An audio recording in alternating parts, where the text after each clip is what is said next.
Learn from you. All right. Oh, we're no. live. What up, Biddy? What up, Biddy? Happy belated birthday. We wasn't on the show at the time when her birthday hit. So, let's do that. I am going to do our intro. Yeah. Since we're wee bitly. What up, McKenna? What up, McKenna? Welcome, everyone, to the Black Culture Geeks podcast. This is my man, SPJ. You. And I am Tombstone the Dead Man. And we are just a couple of geeks talking about pop culture from a black perspective. Facts indeed. What's up, Discord? What up? So we streaming, right? We not lagging.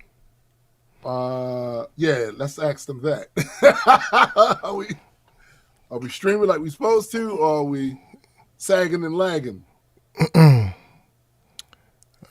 we go. Bang, bang, bang.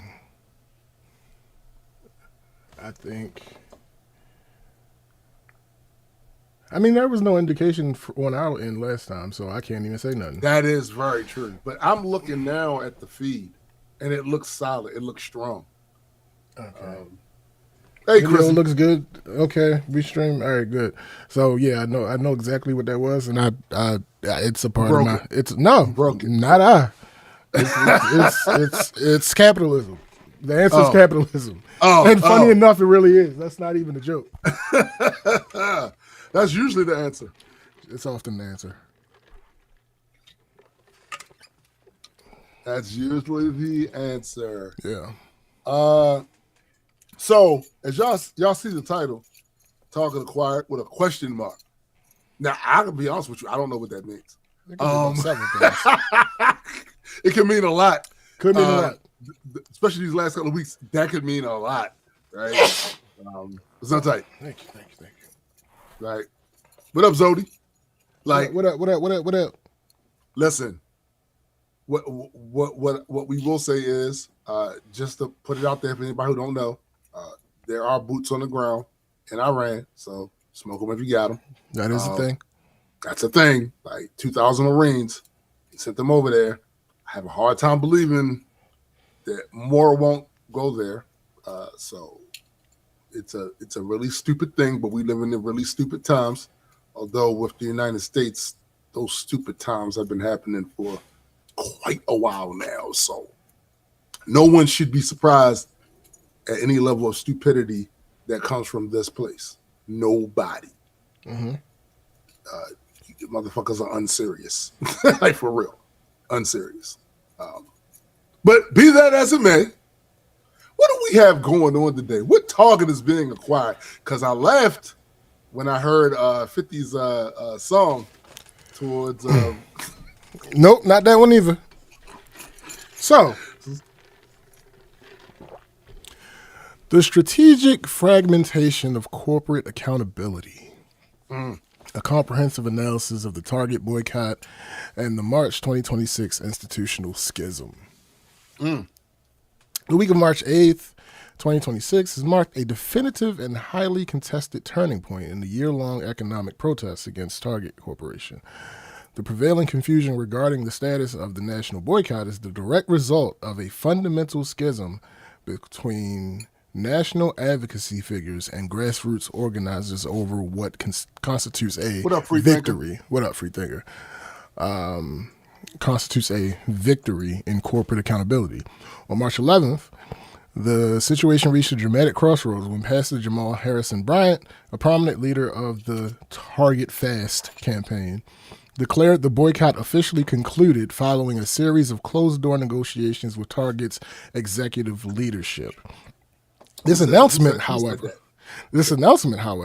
was immediately met with a fierce rebuttal from the original founders of the movement in Minneapolis, who assert that the retailer has made no meaningful policy concessions and that the boycott remains active indefinitely.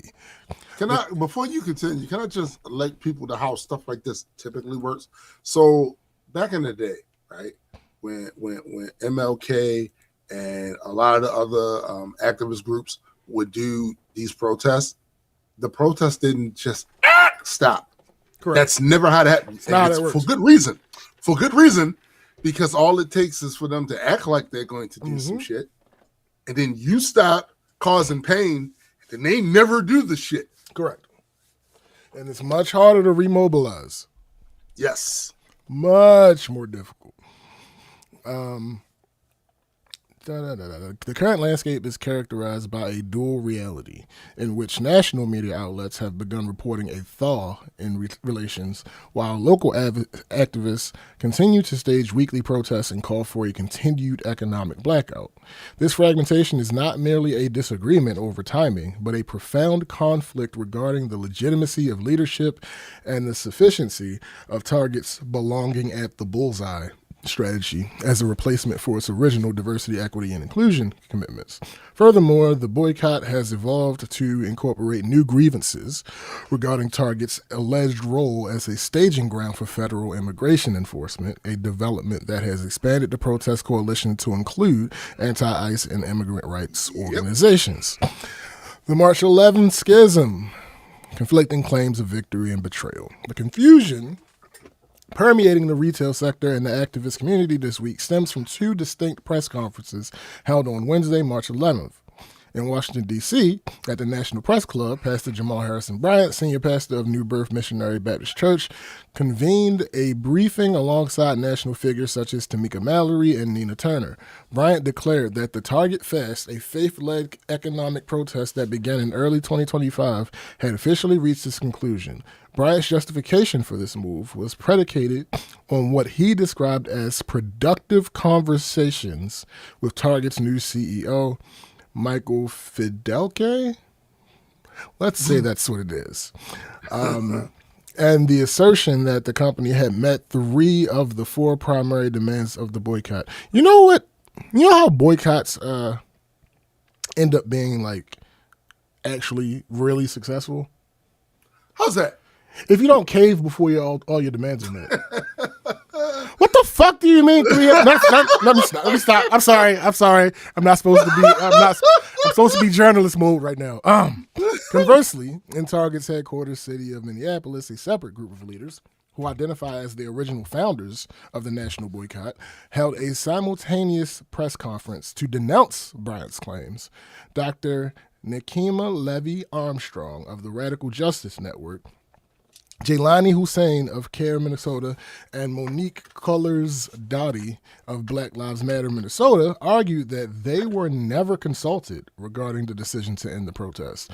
They characterized the D.C. announcement as a calculated effort by Target to elevate outside voices and clout chasers in order to manufacture a false consensus and bypass the grassroots organizers who have sustained the boycott for more than 400 days. So here's a comparative breakdown of competing leadership platforms. So the National Target Fest leadership is Pastor Jamal Bryant, Tamika Mallory, Nina Turner. They operate out of D.C. and Atlanta. They say that the boycott is officially ended. Claims victory is Target. Nina Turner is one of the ones that's saying that it officially ended. She was up there with him. Claims victory as Target fulfills 97% of $2 billion Black business pledge and expands HBCU training programs. Founding grassroots leadership, Dr. Nekima Levy Armstrong, Jaylani Hussein, Monique Cullors-Doughty, operating out of Minneapolis, Minnesota, say it's active and ongoing. Asserts Target has made 0 concessions on original DEI policy rollbacks and continues to support ICE operations. DC Protest Coalition, Reverend Louis Tate Jr., Reverend Patricia Hales Fears, operating out of Washington, D.C. They say ongoing local action. Continued weekly Saturday protests at local D.C. stores demands a formal public apology from the CEO. And the last group is Immigration Rights Coalition, CARE Minnesota, Unidos Minnesota, People's Lobby. They're national and based out of Minnesota. They say active and expanding. New focus on Target stores acting as staging grounds for federal immigration raids. So out of the 4 groups, only one is saying that this shit is over. The tension between these groups highlights a recurring theme in corporate activist negotiations. The strategic use of consensus building to mitigate reputational risk. Analysts suggest that Target's leadership preferred to engage with national figures whose demands aligned with existing corporate commitments, such as the $2 billion black-owned business investment originally announced in 2021, rather than local organizers demanding a total reversal of the 2025 DEI rollback. For the I keep saying Minnesota and Minneapolis because I know it's the same thing. I hate saying Minneapolis. I just hate saying it. Y'all motherfuckers are playing with the wrong people. But go ahead. Y'all really are. For the Minneapolis founders, this engagement constitutes a betrayal and a slap in the face to the communities that first mobilized against the retailer. Sociopolitical origins. We don't have to go over why it started. We already talked about that before in length and depth. Yes. Financial erosion, the economic impact of the boycott has been a central point of data for both market analysts and activists throughout 2025 and into early 2026. Target's financial performance reflected the strain of sustained customer withdrawal. The company's stock price experienced a decline of approximately 30% during 2025, falling from a high of $145 to a low of $93 per share. Market valuation losses were reported between $12 billion and $15 billion, a figure that activists claim is the greatest joy of the journey. Absolutely it is. Yes, it is. As it demonstrated the collective economic power of black consumers who possess roughly $2 trillion in annual buying power. By March 2026, Target's fourth quarter results for 2025 showed a 1.5% drop in net sales to $30.4 billion, with comparable sales, a key retail metric, declining by 2.5%. This marked 11 quarters out of 13 in which the retailer failed to show significant growth. This prolonged malaise led to the departure of longtime CEO and the appointment of former COO to CEO. The new CEO's tenure has begun with an aggressive turnaround plan, including a $2 billion investment in store remodels, AI-powered growth initiatives, and the cutting of prices on 3,000 items to lure back value-conscious shoppers. Let me see. Oh, social media, nigga. The digital environment has played a pivotal role in amplifying the confusion surrounding the boycott's end. Following Pastor Bryant's March 11th announcement, social media platforms were flooded with dissent. Users on Twitter, his mama name on Twitter, I'm going to call him Twitter, and TikTok pointed out that the boycott was initiated by black women, such as Nakima Levy Armstrong, and that Bryant had no authority to call it off, which is correct. Viral videos from accounts like Nikki Barnes and Fallon Fox have reached hundreds of thousands of viewers, asserting that as long as this administration is in power, the boycott stands. The narrative of clout chasing has become particularly potent. Local organizers allege that Pastor Bryant used the Target Fast as a publicity vehicle, highlighting that his campaign was originally limited to 40 days of Lent before he claimed leadership of the broader national movement. This criticism is echoed by individuals like Monique Cullors Doty, who accused Bryant of being an attention whore who sold out the community for crumbs. This interpersonal and organizational conflict has made it difficult for consumers to discern whether a consensus truly exists. Really. No, it's not that difficult. It's clear. It's absolutely, it's apparent. I haven't seen anybody confused yet.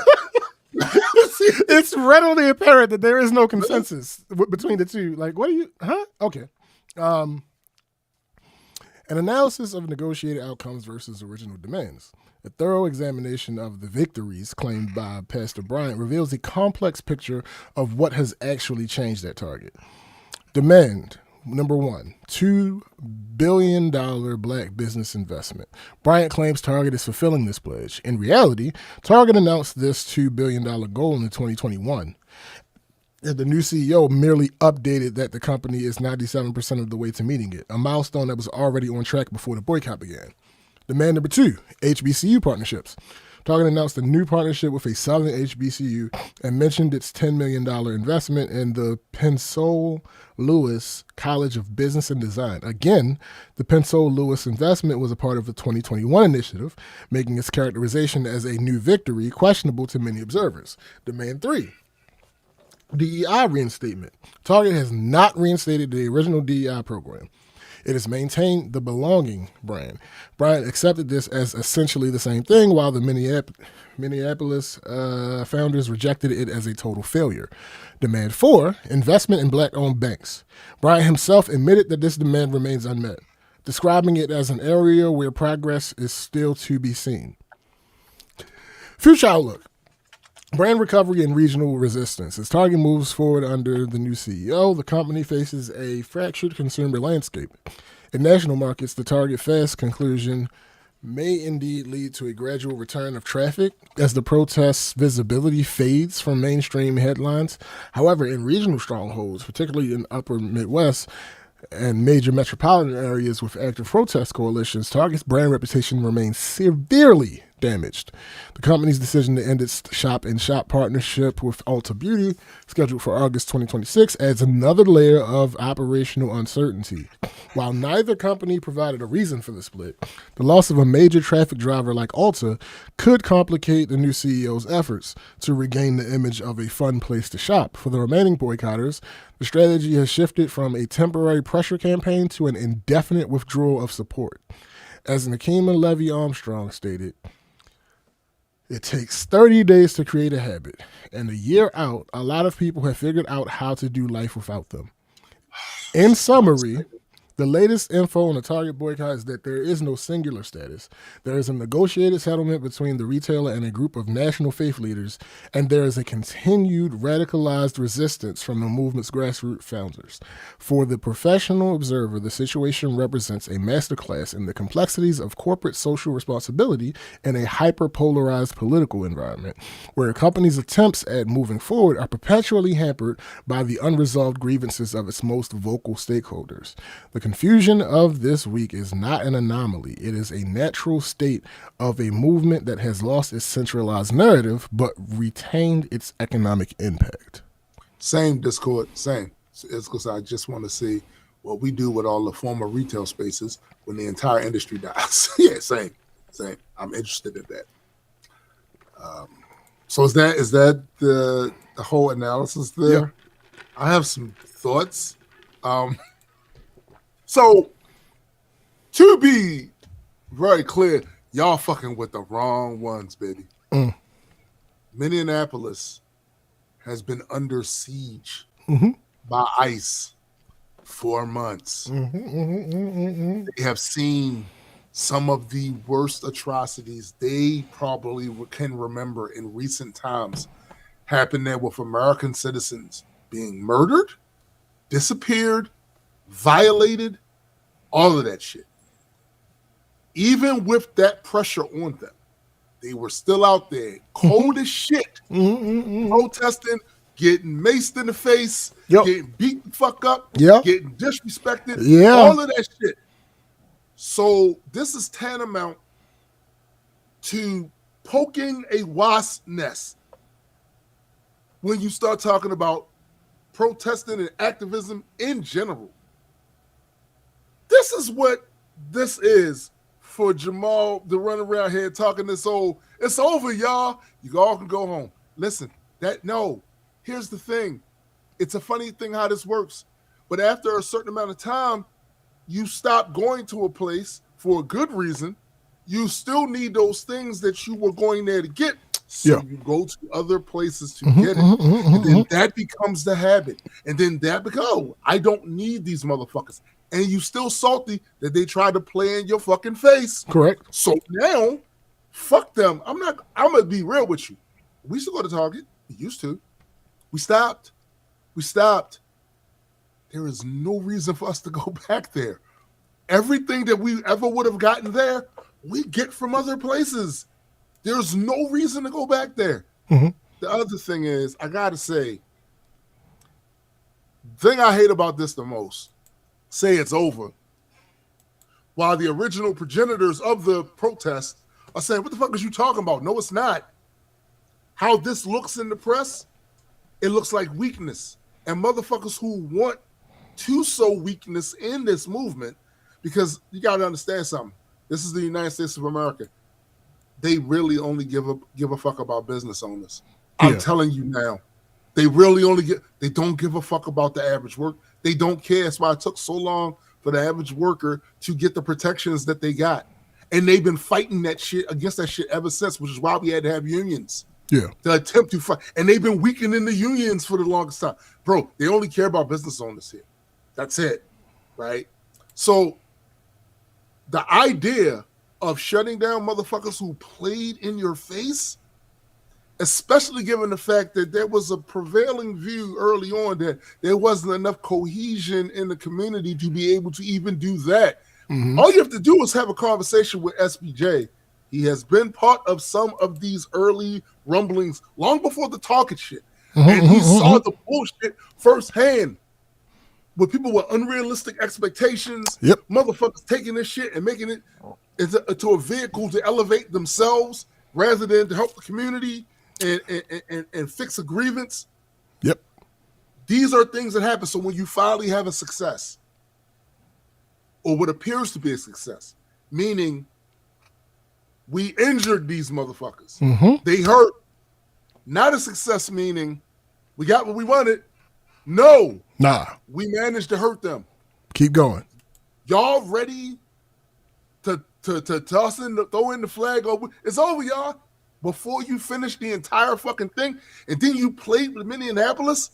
Minneapolis? Yo, anybody who didn't see this coming, you too wrapped up in your own bullshit. Because if Minneapolis started this, after all the shit we seen them go through in these last few months, they not playing with somebody outside of it claiming victory before they say it. No, they not. And they going to go at you. And they now, is it ugly? Sure, it is ugly to be in the media eye calling each other clout chasers and all some shit. But I got to tell you, it had to happen. Because it's that, or it's we save face and say, yeah, Jamal's right. No! No. At me, speaking for me, in my household, we're not going back to Target. We're not doing it. We don't need to. There's no reason to. There's no department store desert around here. There's a bunch of facts. Get that shit. And my lazy ass, more than likely, is gonna place an order. Yeah. It's gonna get brought here, right? Facts. You know what I'm saying? Same. Like, exactly, Discord. This is just landing a solid jab. That's all this is. Look, this other shit about but they did this. No. It's not about.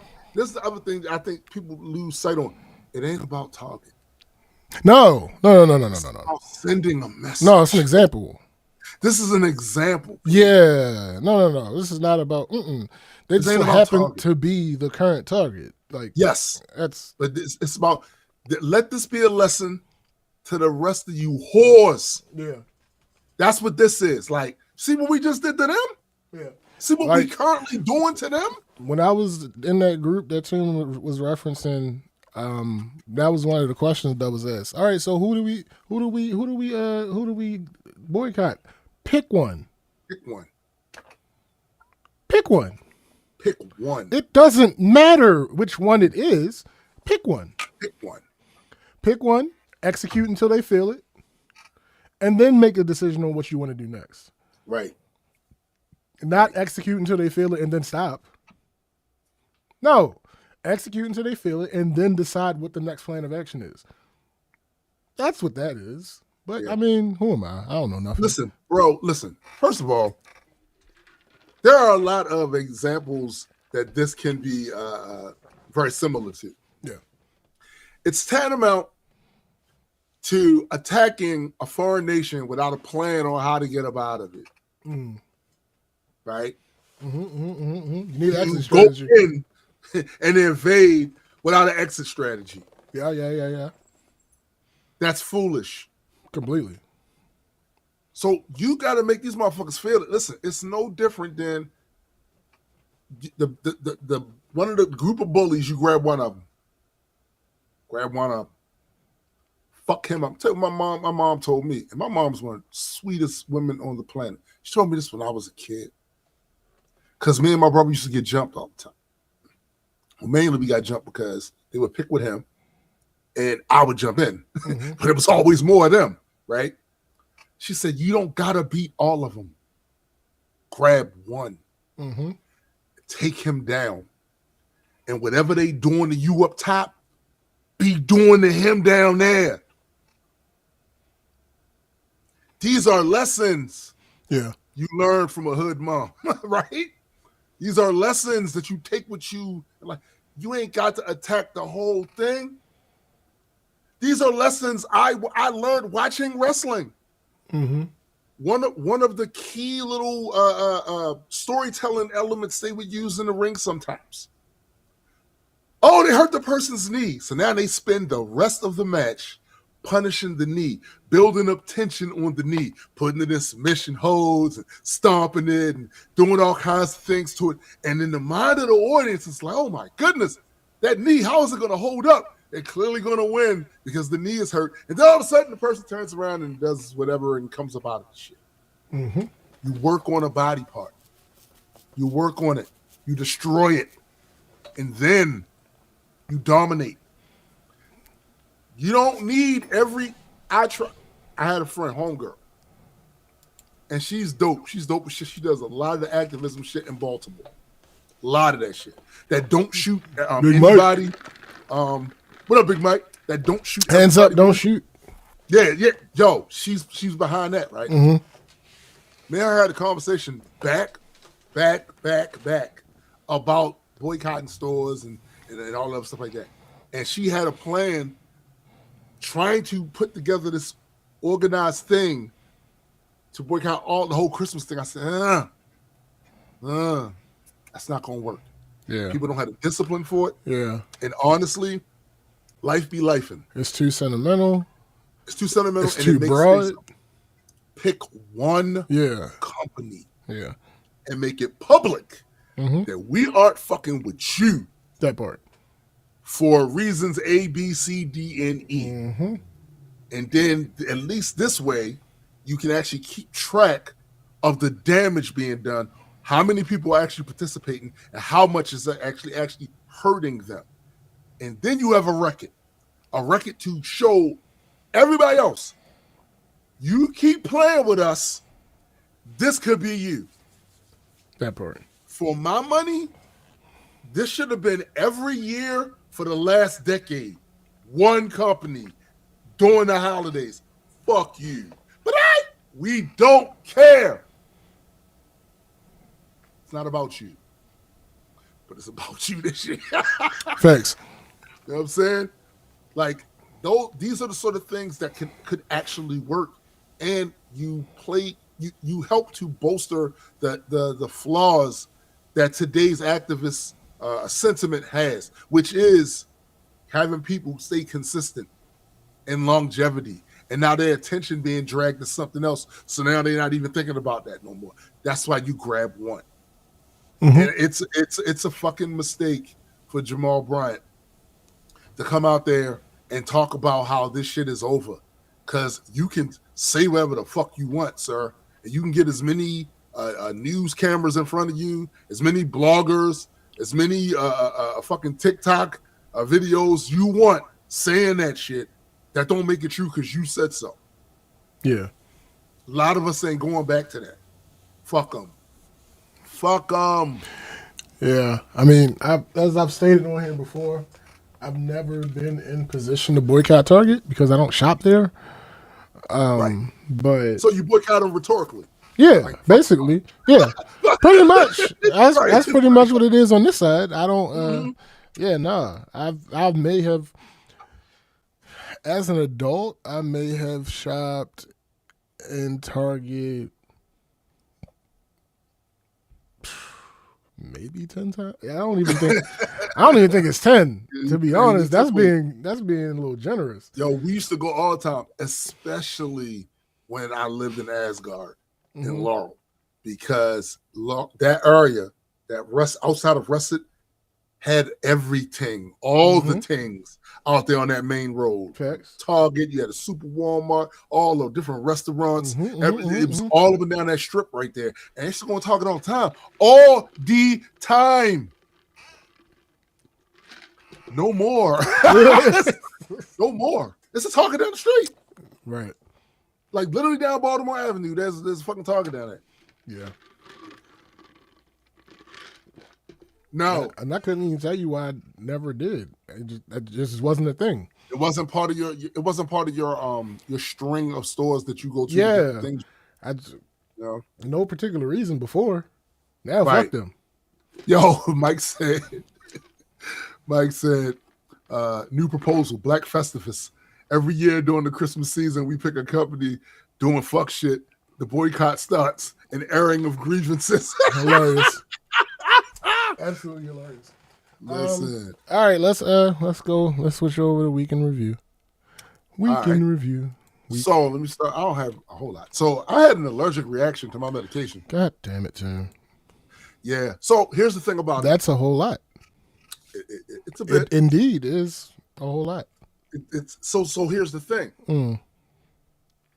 This is not new. In other words, it's not something that doctors rarely see. They see this specifically with this particular medication, lisinopril. So the thing with lisinopril is you could have been taking it for a month. You could have been taking it for years. You never know when that allergic reaction is going to hit you because of the nature of that particular allergic reaction. It has to do with a whole bunch of shit that I am not qualified to tell y'all about, right? But it's the type of thing that can cause the swelling, face, tongue, and in certain cases, extreme cases, your throat closing. So this has already happened to my brother, Marlon. And this is the reason why I knew to, what the fuck? Because it happened to him fairly recent, last year, later part of last year or whatever. He nearly died, right? And I wouldn't have known for a couple of days. Right. Which, that shit scared the fuck out of me. When I found out, I was like, what? Like, yeah. So, he said he had been feeling symptoms for it.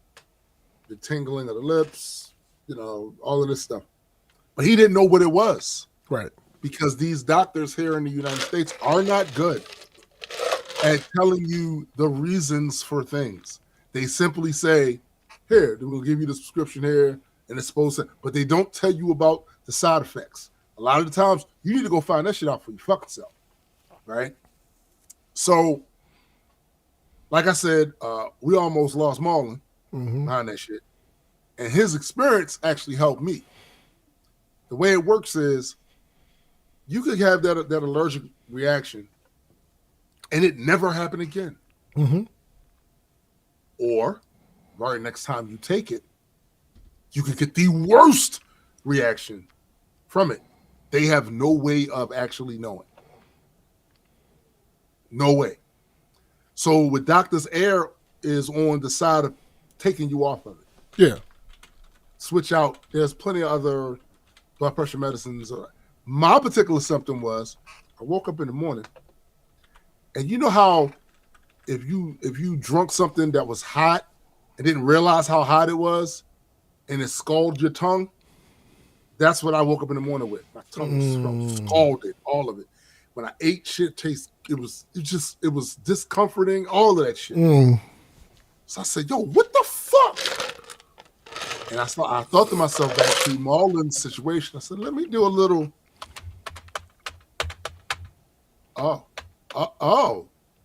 That's not good at all. Called my doctor. Got a video conference with them the other day. He said, I'm taking you off that. it may never happen again. Yeah. Or it can happen the next time you take it, and you got to get right into an emergency room, and they have to cut your throat open like they did my brother. Mm-hmm. So, nah, B, that's not happening. So, because of that, I got taken off that, put on something else. And this is the other part about that.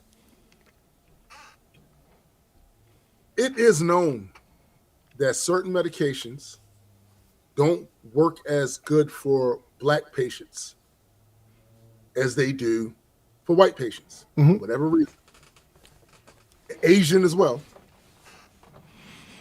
There are certain medications that they know for a fact works better, particularly in the blood pressure arena for Black people. Mm-hmm.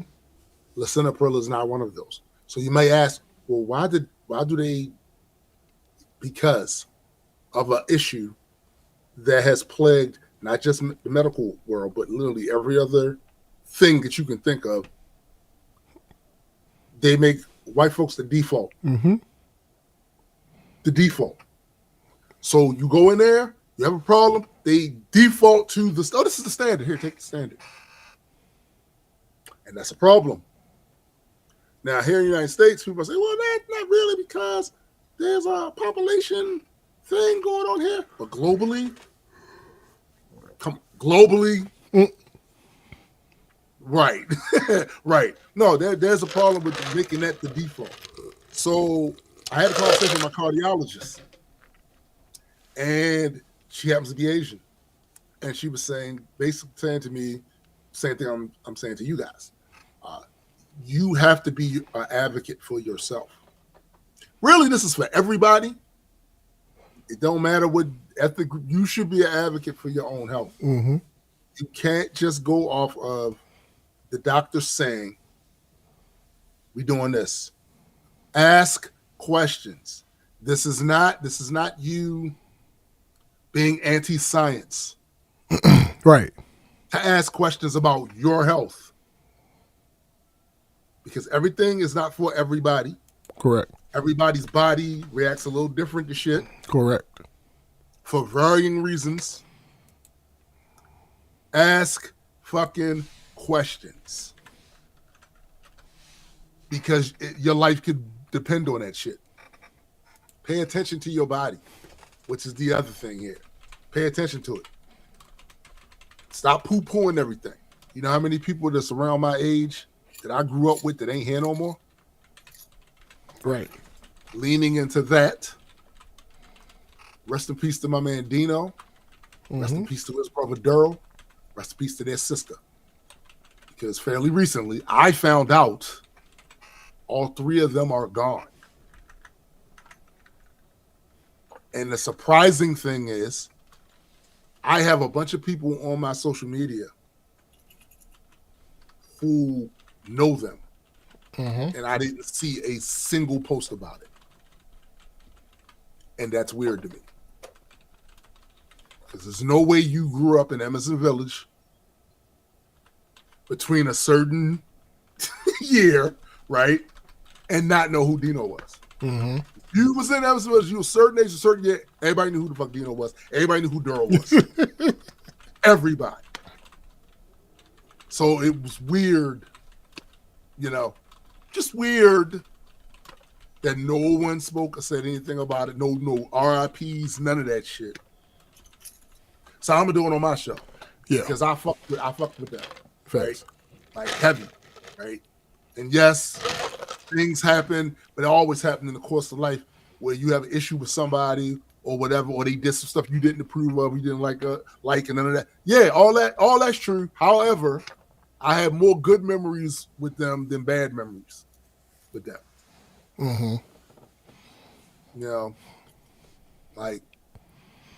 So rest in peace to them. Facts. I would love to hear from anybody that knows what happened, because why are all three of them gone? Mm-hmm.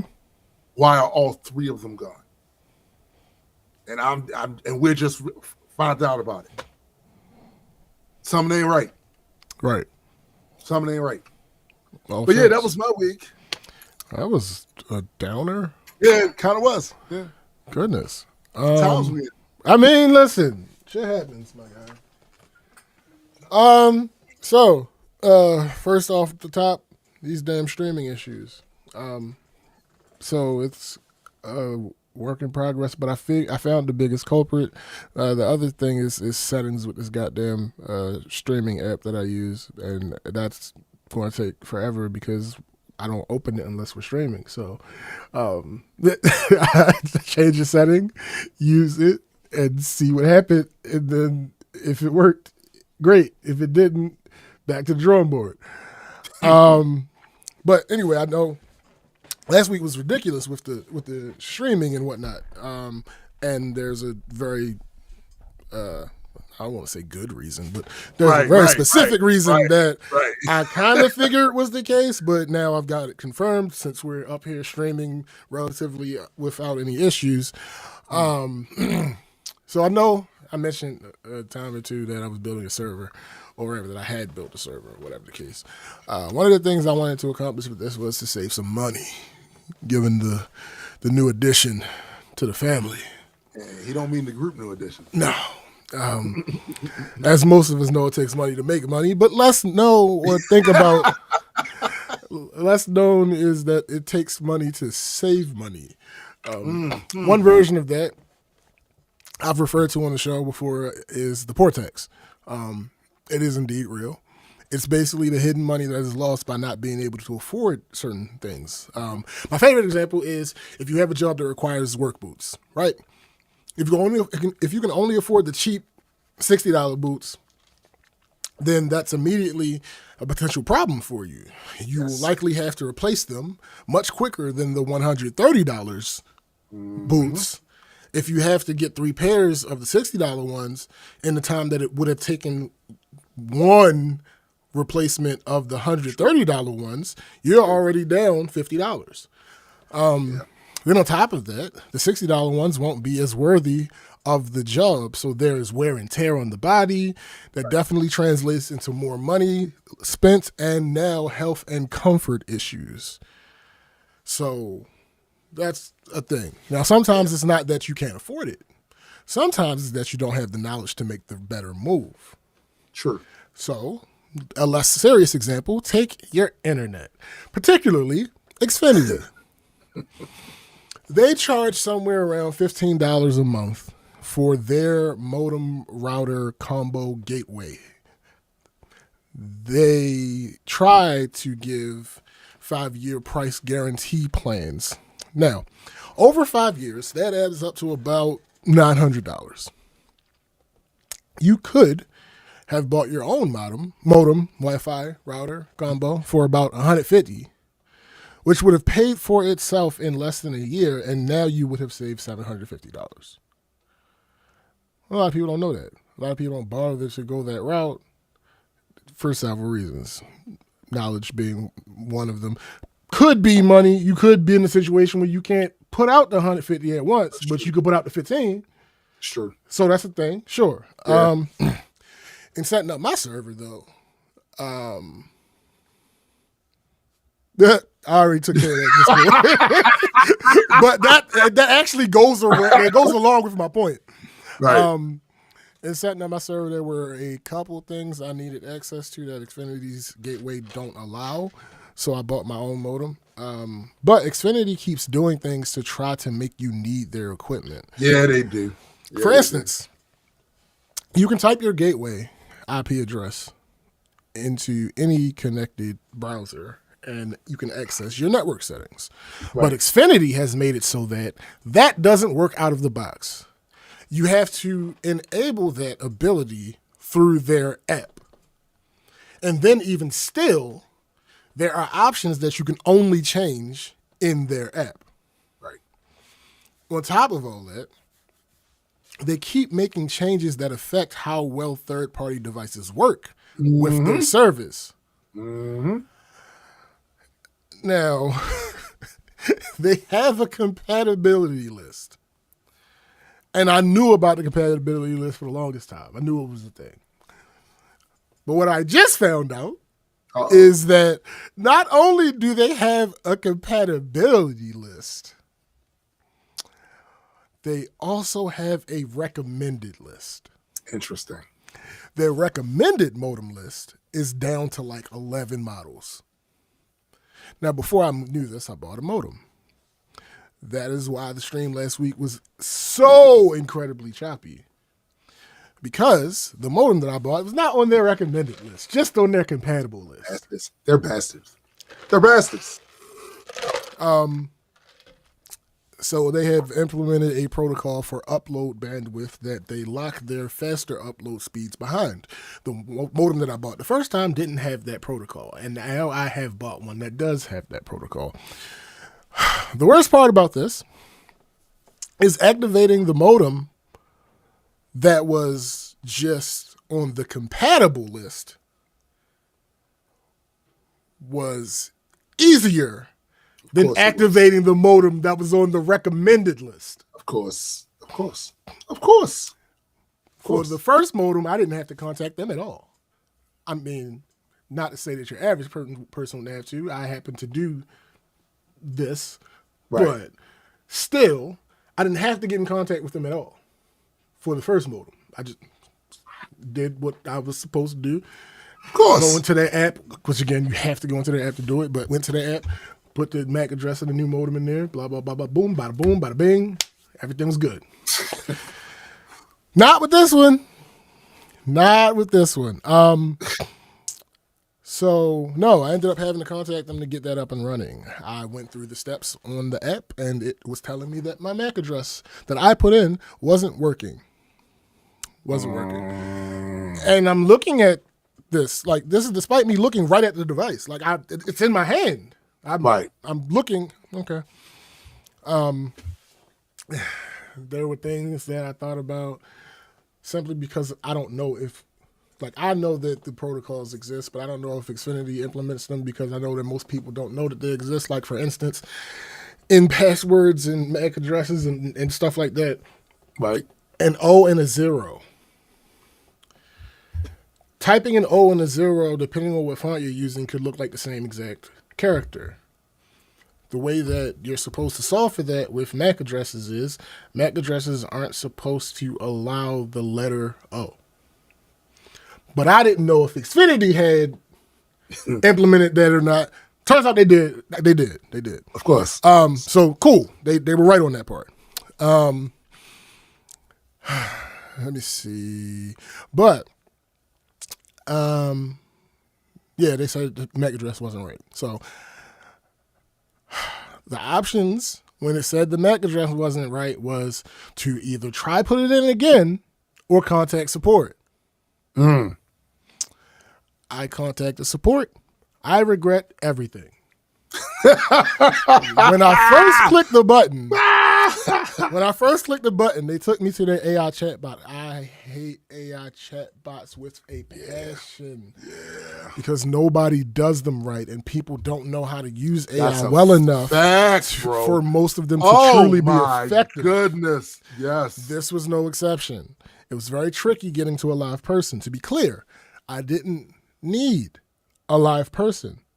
I would have been fine if, when I say I didn't need, I don't mean like the live person wasn't helpful. That's what he meant. No. I didn't mean that the live person wouldn't have been helpful. I'm saying that I had no preference for it. I know I just said I hated AI chatbots. I have no preference for if it's a live person or AI chatbot. I just want my issue. It just needs to be good and be able to answer. That's it. I just need my issue fixed. Is it? So let me ask you this: Is it a monetary reason why they get the worst fucking types of chatbots to do this shit? No, it's a lack of understanding. The monetary issue is them doing the AI chatbot at all, not what the quality of the chatbot is. Yeah. The laziness is them not getting it right. Right. That's what that is. So, like I said, I'd have been fine if the AI chatbot knew what it was doing. That'd have been great. Mm-hmm. And then one of the things I hate about tech issues and talking to customer service at tech companies is half of the time I know what needs to be done. I just don't have the access to do it. Right. Oftentimes, this doesn't really happen anymore because of the technology has changed. But back when we were using not dial-up, the thing after dial-up, I can't remember what it's called now. It's been so freaking long. The joint where it still was whatever. I can't remember what it's called, whatever it is. But that protocol of internet at the jobs, basically every now DSL? and then. Yes, thank you, DSL. Back then, On P. what up? Back then, when we were having issues at the jobs, 9 times out of 10, the only thing that needed to be done was they needed to send a test signal. What the test signal does is literally disconnects the line and then refreshes the line. Mm-hmm. That's all they needed to do every time. But every time this happened, I ended up on the fucking phone with them for 30 minutes to an hour because they had protocols and scripts that they had to get through before they would do a fucking line test. Oh, damn. So, yeah.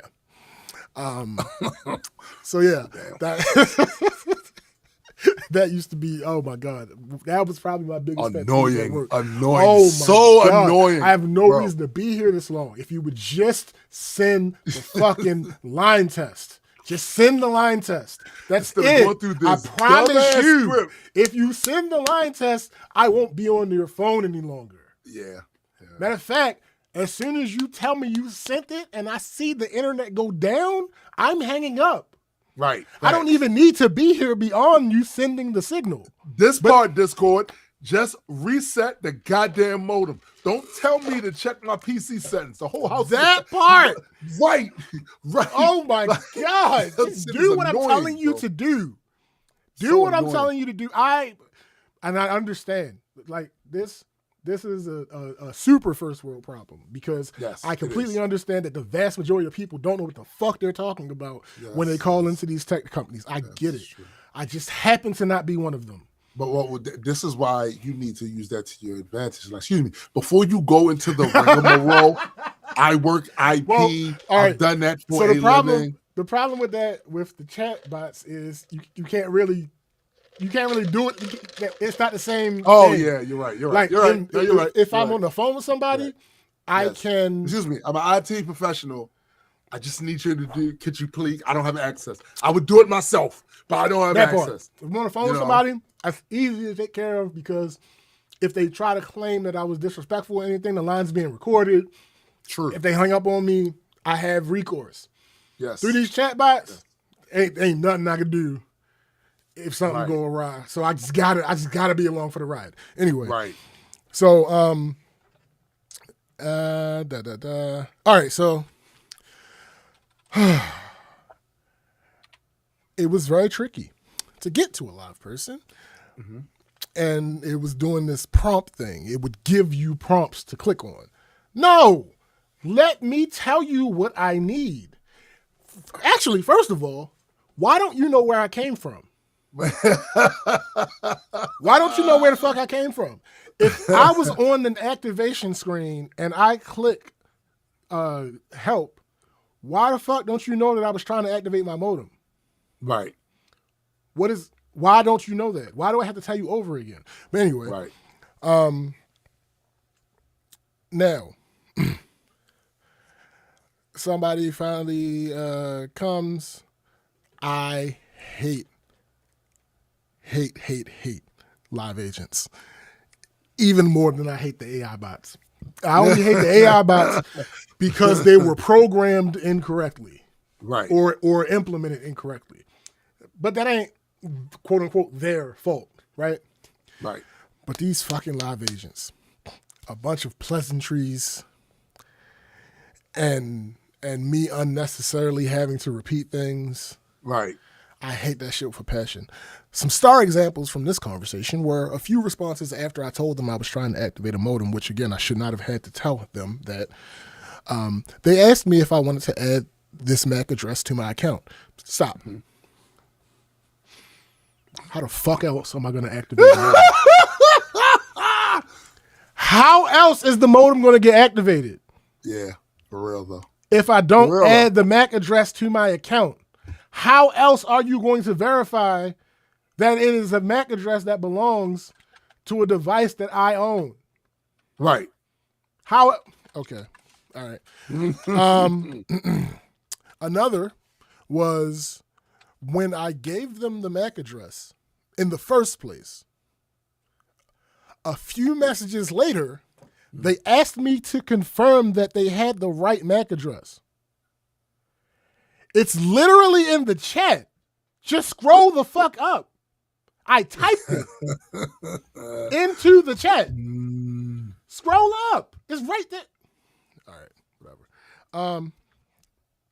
Then at some point in the process, they start selling me on products. Now, in general, I hate that shit. Yeah. In general, it's the upsell. Now, on one hand, I got a really good deal that ended up lowering my monthly bill, but that takes a while doing it through chat because they have to use other mediums to do verifications and agreeing to terms and this and that. Then, when that was over, now, to be clear, I had already been eyeing changing my plan. So it didn't annoy me as much as normally, right? Right. So I got through all that. The problem, hold on, let me respond to this message real quick.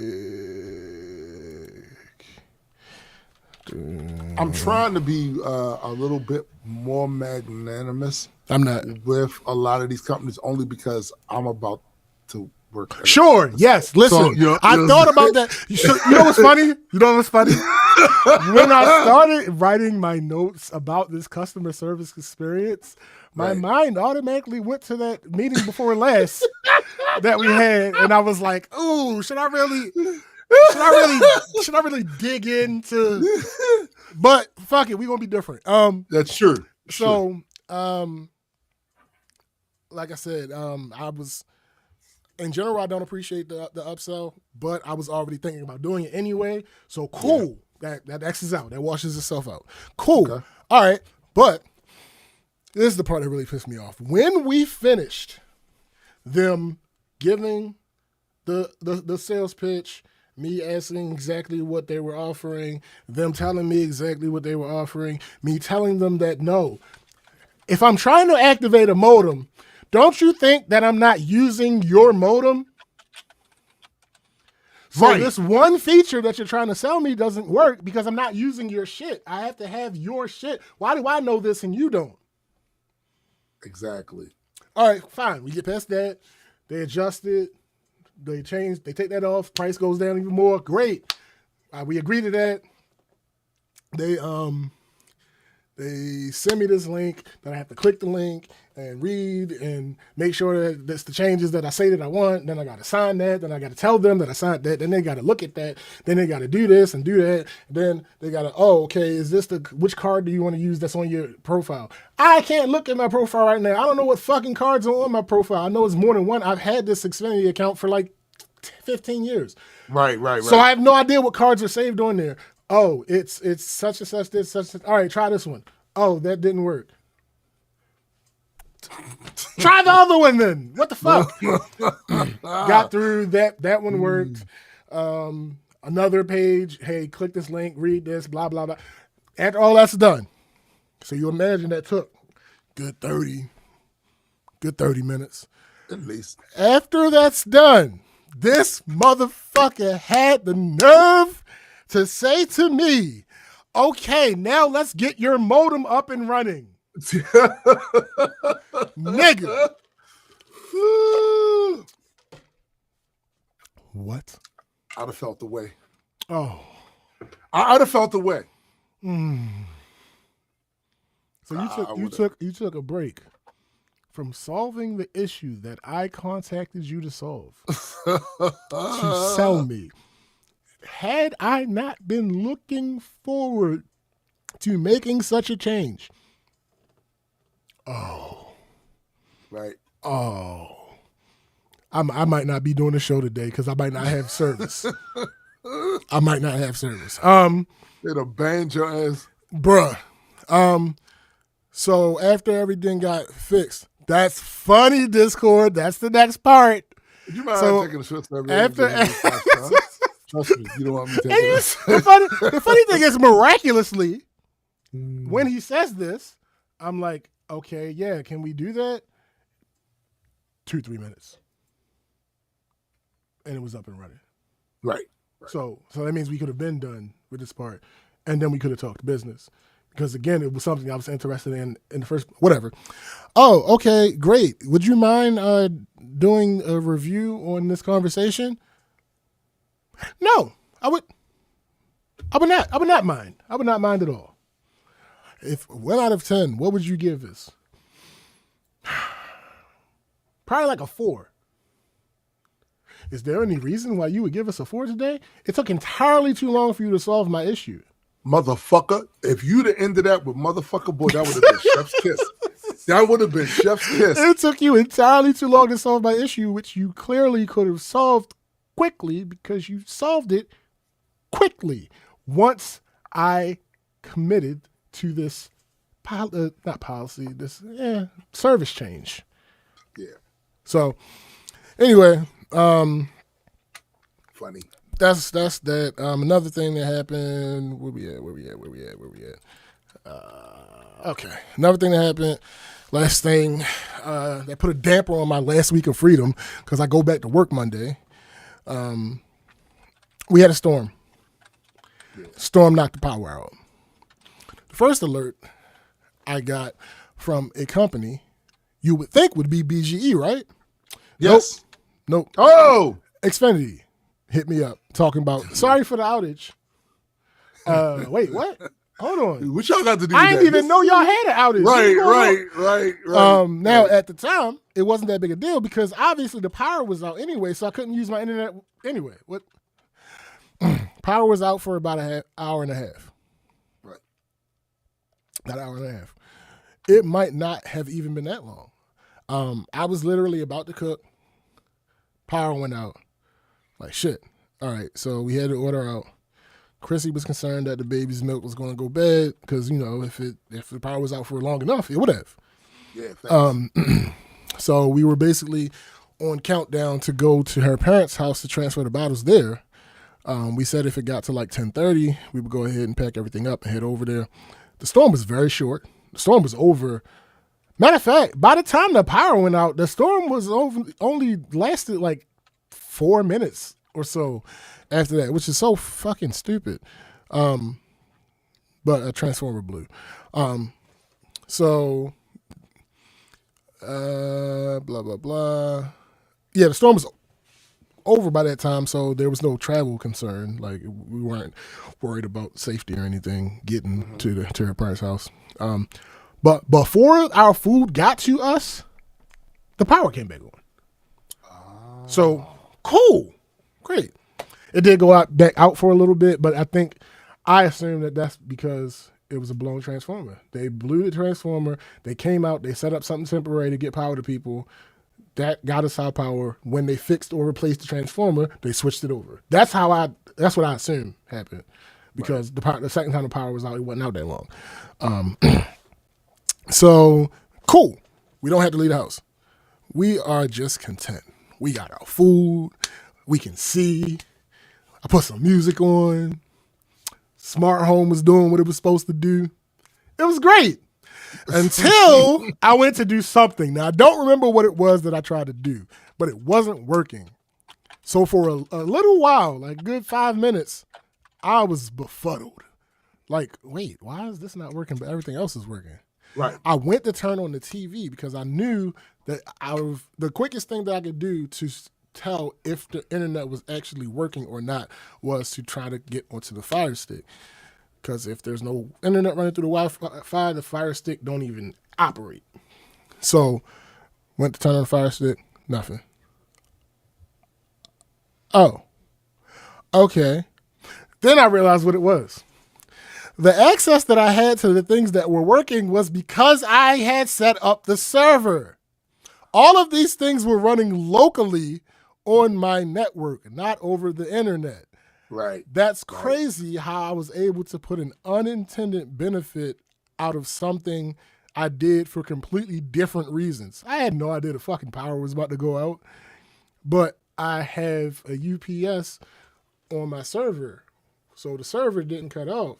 So when the power came back on, everything connected back to the server. So the lights, they were still working. The bottle warmer and all that was still working. It was mainly lights and stuff, but all that was still working. The music, because I have started moving my music over to the server, the music was working. Like all that shit. So right. The problem was, as I wrote these notes, I was over 12 hours without internet. I just could not understand how BG&E was able to fix their blown transformer within an hour and a half, but Xfinity was lagging behind. Yeah, it's Finally, a conundrum. right. Finally, I got onto the phone. Thanks, Betty. Finally, I got on the phone with them because they texted me like, "Hey, good news! Your service should be restored." I go to look, check it. I didn't even do the rest of the stuff. I just did what I did. Like, "Hey, TV, no, you ain't. You don't. Okay." Hit them back. Hey, no, my nigga, we don't got our service. I ended up having to be on another fucking chat line with Xfinity again. That's twice in 1 week. And they were just as dumb this time.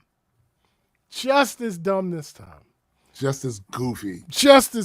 But eventually we got everything up and running.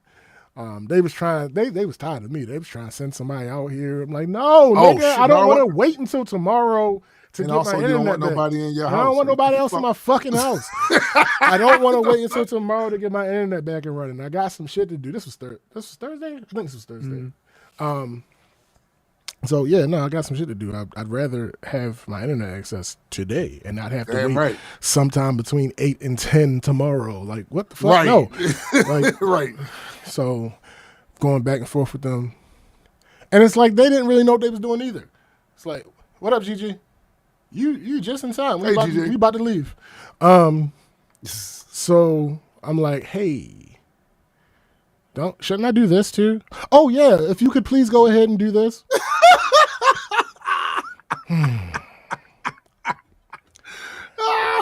All right. Did you run the line test? Oh yeah, I'm about to do that right now. Okay. Run the line test. Do the provisioning. Okay. All right. Can you try it? Should I restart? should I restart my modem before I? Oh yes, please go ahead and restart your modem now. Oh my god, bro! Like, so you should get a kickback. I know, right? Right? I know. Like, you helping them motherfuckers do they? Because here's the thing, like, I always gotta give them. It's not even. I don't want to call it benefit of the doubt, but I don't have another term.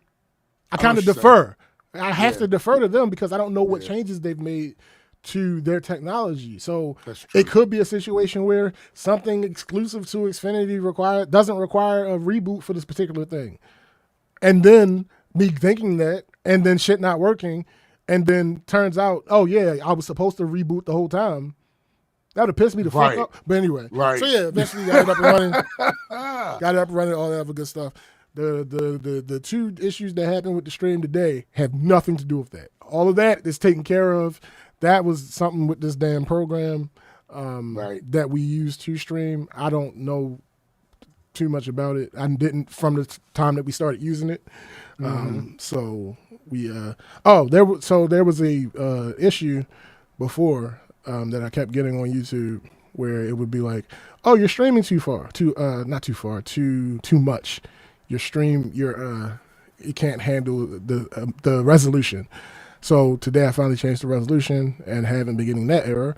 So now I got to change the next thing and see if that works. And if that doesn't, then it'll be the next week that I change another thing and see if that. So yeah, that's kind of how that works. It's kind of how it works, bro. Yeah, but no, we've had pretty much the entire stream. We've been, according to YouTube themselves. Yeah, according to YouTube, stream status is excellent. So, and I'm not getting that error about the stream resolution being too high because I changed it back down. So, yeah, it's all a work in progress, people. And progress is moving right along. But, yeah, that's it. We would like to thank you guys once again for joining us for another rousing edition Yeah. of Black Culture Geeks podcast. Please understand that there is always music. Always. Music from the past. Mhm. There's current music, meaning right now you can go onto any of the stream services I mean, yeah. and listen to any of those. Yeah. And there's music coming in the future. There's music from the past in the future. In the future, yeah, it's a There whole is. thing. There really is a thing. It that's really happening. is. Yeah, It really is. It's about to happen. It's about to happen. But yeah, and not just from us. Yeah. Gray has music he's working on. Absolutely. GA has music he's working on. Yeah, you know, keep your ears to the grindstone. You know what I'm saying? I think that's how that analogy goes. No, But, we're going to go with it. we're gonna roll with it. Yeah. You know what I'm saying? Also, what I'm really excited about that we've been working on is this damn app. Yeah. This Majesty app. I just messed around with one of the newer versions of it. Holy. And the work is there's a lot of work being put on this. I'm watching people do shit, and it's like the polishing of it is looking crazy. Looking crazy. Also, Majestic Comics. Not just the books themselves, but the Patreon. In fact, I will speak about that after this. Yeah. So, for my man SPJ, You. on the Dead Man, and for the greater Uh-huh. multi-world entertainment family, we are out.